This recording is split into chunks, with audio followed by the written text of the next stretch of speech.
A strange ghost town that spent a quarter-century underwater is coming up for air again in the Argentine farmlands southwest of Buenos Aires. Epecuen was once a bustling little lakeside resort, where 1,500 people served 20,000 tourists a season. During Argentina's golden age, the same trains that carried grain to the outside world brought visitors from the capital to relax in Epecuen's saltwater baths and spas.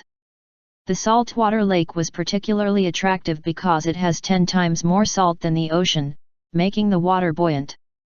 Tourists, especially people from Buenos Aires' large Jewish community, enjoyed floating in water that reminded them of the Dead Sea in the Middle East.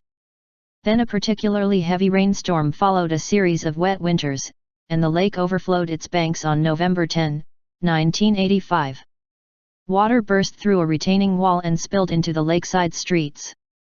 People fled with what they could, and within days their homes were submerged under nearly 10 meters, 33 feet, of corrosive salt water. Now the water has mostly receded, exposing what looks like a scene from a movie about the end of the world.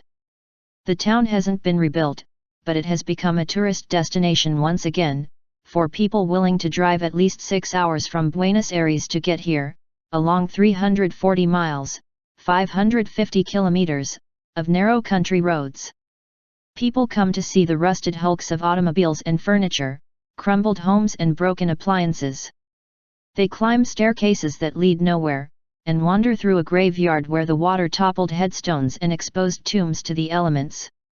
It's a bizarre, post-apocalyptic landscape that captures a traumatic moment in time. One man refused to leave.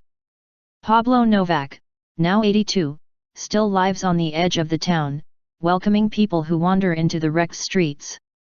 Whoever passes nearby cannot go without coming to visit here, Novak said while showing the Associated Press around.